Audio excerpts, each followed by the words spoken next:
고생들 많으셨습니다. 우리 산 아래에서 못 나눴던 말씀, 우리 산 위에서 말씀 나누도록 하겠습니다. 오늘 함께 보실 말씀은 누가복음 22장 39절에서 46절입니다. 예수께서 나가시어 늘 하시던 대로 올리브산으로 가시니 제자들도 그를 따라 갔다. 그곳에 이르러서 예수께서 제자들에게 말씀하시기를 시험에 빠지지 않도록 기도하여라 하신 뒤에 그들과 헤어져서 돌을 던져서 닿을 만한 거리에 가서 무릎을 꿇고 이렇게 기도하셨다. 아버지, 만일 아버지의 뜻이면 내게서 이 잔을 거두어 주십시오. 그러나 내 뜻대로 되게 하지 마시고 아버지의 뜻대로 되게 하여 주십시오. 그때 천사가 하늘로부터 그에게 나타나서 힘을 북돋워 드렸다. 예수께서 고뇌에 차서 더욱 간절히 기도하시니 땀이 핏방울같이 되어서 땅에 떨어졌다. 기도를 마치고 일어나 제자들이 와서 보시니 그들이 슬픔에 지쳐서 잠들어 있었다. 그래서 그들에게 말씀하셨다. 왜들 자고 있느냐? 시험에 빠지지 않도록 일어나서 기도하여라. 아멘. 네, 오늘은 종려주일입니다. 종려주일은 예수님께서 예루살렘에 입성하신 것을 기념하는 날이죠. 예수님께서 3년 동안의 공생의 기간을 마치시고 온 이스라엘을 두루 다니시면서 말씀도 전하시고 아픈 사람도 고치시고 귀신 들린 자들은 귀신을 내쫓아 주시고 또 배고픈 자들은 먹이시고 또한 죄인들은 찾아가셔서 죄를 씻어주셨습니다.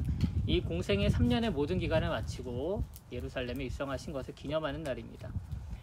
예수님께서는 가는 곳마다 표적이 일어났고 죄인들은 회개했고 또한 어린아이부터 노인에 이르기까지 그리고 땅으로는 유대부터 사마리아 그리고 심지어 이방인들 땅에까지도 예수님을 만날 때마다 사람들은 삶이 바뀌었습니다. 이처럼 많은 사람들이 시골 출신 나사렛에서 온 예수님의 뒤를 쫓아다녔습니다. 주님에 대한 소문은요 온 땅에 퍼졌어요. 그래서 예루살렘에 예수님께서 유월절을 맞아서 입성하신다는 소리에 많은 사람들이 그분의 이야기를 하기 시작했습니다. 직접 본 적 있는 사람들은 그분이 어떠한 분인지를 사람들에게 전도하기 시작했어요. 그들은 전도라고 생각하지 몰랐지만은 그것이 전도였던 것이죠. 그리고 예수님을 몰랐던 사람들 혹은 말로만 들었던 사람들은 그 예수님이 오신다는 소식에 흥분하기 시작을 했습니다. 이처럼 종려주일은 축제와도 같은 날이었습니다. 하지만 사람들이 자신의 한치 앞을 모르는 것처럼 그 이후의 시간은 사람들의 기대와는 정말 다르게 흘러갔습니다.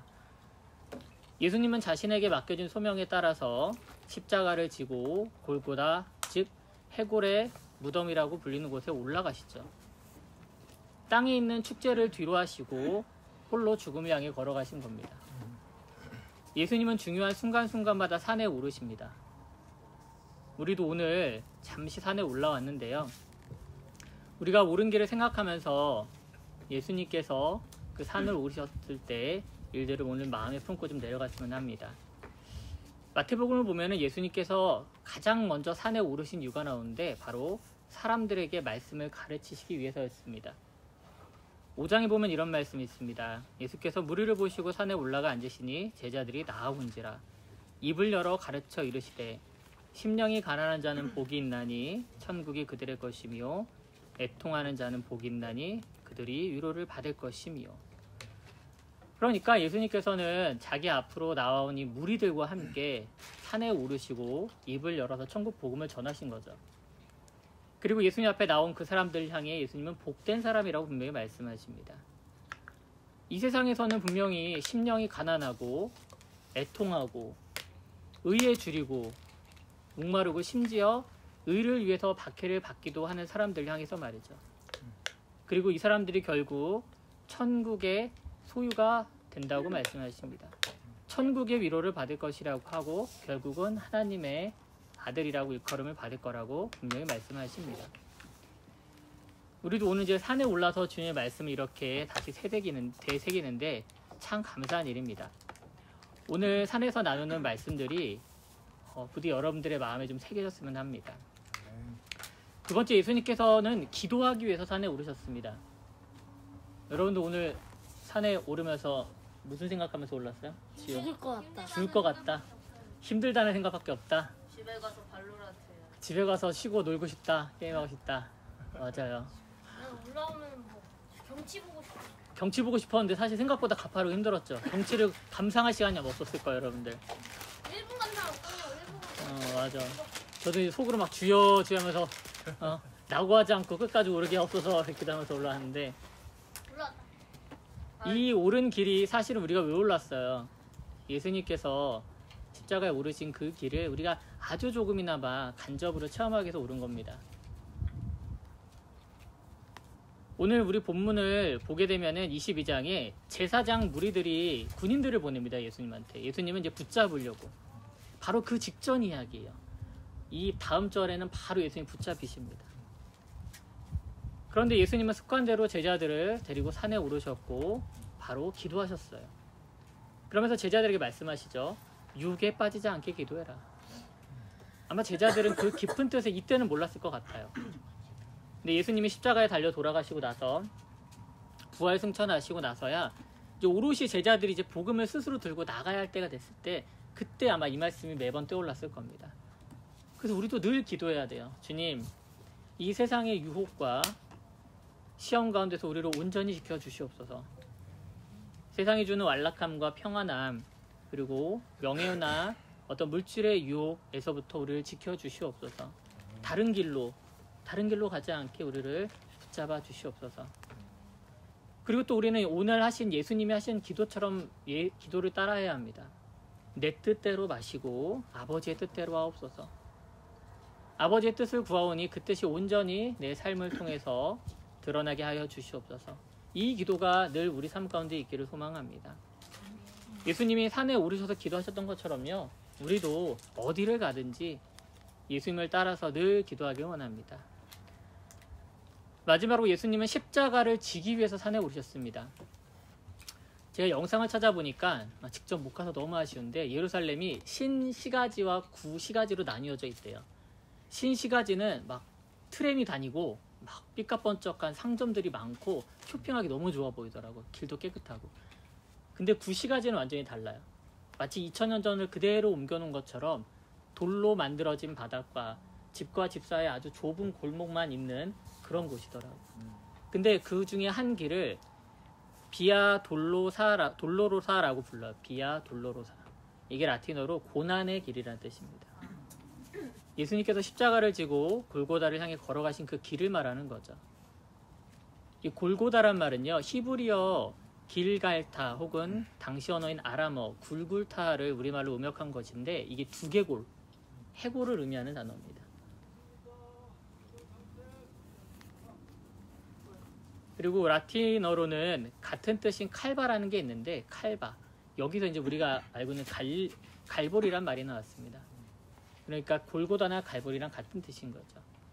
그러니까 말 그대로 시체를 치우지 않아서 거기에 해골이 너무 많아서 그렇게 이름이 붙었던 것이에요. 뭐 지금도 그렇겠지만 누가 그런 것을 좋아할까요? 아무도 좋아하지 않을 겁니다.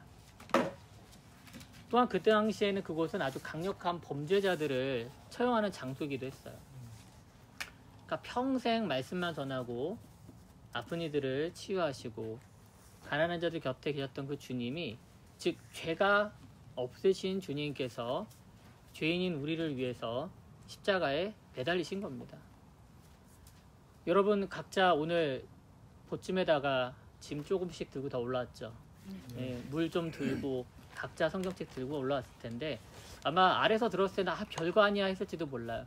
근데 이게 올라오다 보면 이게 무게가 느껴져요. 조금이라도. 귀찮고 솔직히 없었으면 좋겠고 이거 하나도. 근데 예수님께서 어떠셨어요? 자기보다 더 큰 그 나무 십자가를 들고 그 산을 오르신 거예요.